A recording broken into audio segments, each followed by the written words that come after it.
than like in Columbia. I mean, like the convention circuit. I mean, you can go online and just type in conventions because there's like a circuit of them. I would recommend avoiding Wizard World. Not to down Wizard World. Well, I mean, not to down anyone who goes to Wizard World, but it's not really a comic convention anymore. But that's just my own opinion. I burned a bridge there, I'm sure somewhere. But I would recommend just looking at just go to convention and just type in the word convention. You can Google it. But there's Planet Comic Con in Kansas City. There's Project Comic Con in St. Louis, which is coming this June. There's other conventions in Chicago. There's I'm trying to think, what's the one in Ohio? Do you know Space. Space. There's Space. Like smaller press ones like Space. There's Cake in Chicago. Cake. Yeah, Chicago has a convention called Cake. C2E2. Yeah, C2E2's in Chicago too. That's a bigger one. But yeah, Emerald City in Seattle, which I actually went to the Emerald City, and that's a really good convention. If you can afford to go to a convention on the East Coast or the West Coast, those tend to get a lot more creators. But yeah, if you can afford to go to any of those shows, I would recommend because you get a lot more. You meet a lot more people. You meet a lot more creators. You can meet editors, which is really helpful. A lot of publishers, at the bigger shows like Marvel, DC, Dark Horse, they'll have tables there and they'll have editors and assistant editors, and you can go there and you can talk to them. You can get feedback. And some smaller press guys, they'll take your submissions and stuff like that and at least look at it and consider it. So I would recommend. I mean, there's a lot of conventions around. And again, if you can't travel, I think the best ones to go to, apart from DoDeca-Con, would be Planet Comic Con, which unfortunately already is over, but it'll be back next year in Kansas City. That's a really good one to go to. And Project Comic Con, that's starting to get a little bit more traction, and that's coming next month. And I would highly recommend going to that one too. But those are two of the local ones, and there's conventions in Ohio. So I would just Google conventions and just look at what's going on. And Kansas City usually has a few shows periodically here and there. So that'd be my recommendation. I think Mick has some books he's going to share that also might be helpful to you guys creating comic books. So how to draw comics the Marvel way, that's probably everyone's first how to make your own comic book.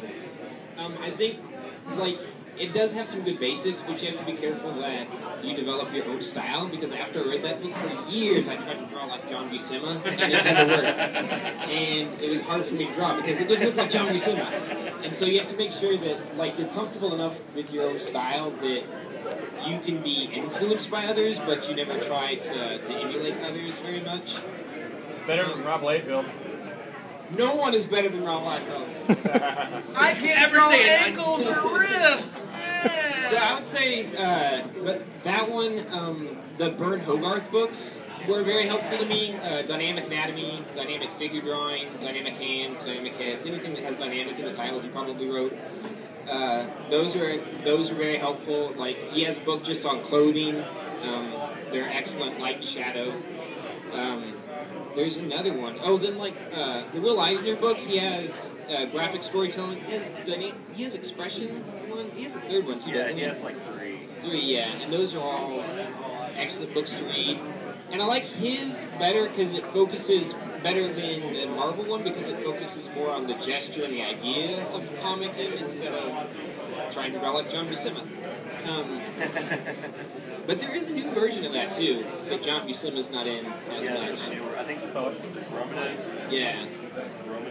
Romita. Yeah. Another thing, if you're looking to color, there's Hi-Fi Color for Comics is very good. It has the basics to how to do a lot of stuff.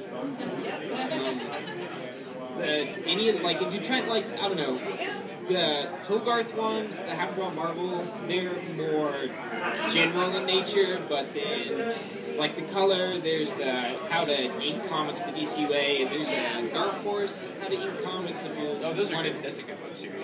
Yeah. Because they give you... Yeah, it's more specific in nature. It breaks it down into different stages. Another thing is perspective. There's both perspective for comics by some guy. Is it with the yellow one? The yellow. Yes, Yeah. yellow with blue. If it says perspective, it has a yellow cover with some blue on it. You know, there's like 2 perspective books I found that are really good, and I cannot someone tell me. I don't know what to do. I gotta ask. It's blue and yellow. No, but yeah, there are a variety. Oh, we're gonna find out before this is over. You have our word. So, but did you want to start wrapping it up because we're awesome? So I'll just. I mean, the main thing we want everyone to take out of this panel is that if you want to make comics, make comics. Because people always ask, what's the best way to break into comics? And I think nowadays, especially with the internet, with it being so easy to make your own comics and publish your own comics, because it is really easy to do. You just have to, well, it's easy in principle, but the work itself is hard. But when you do it, it's really rewarding.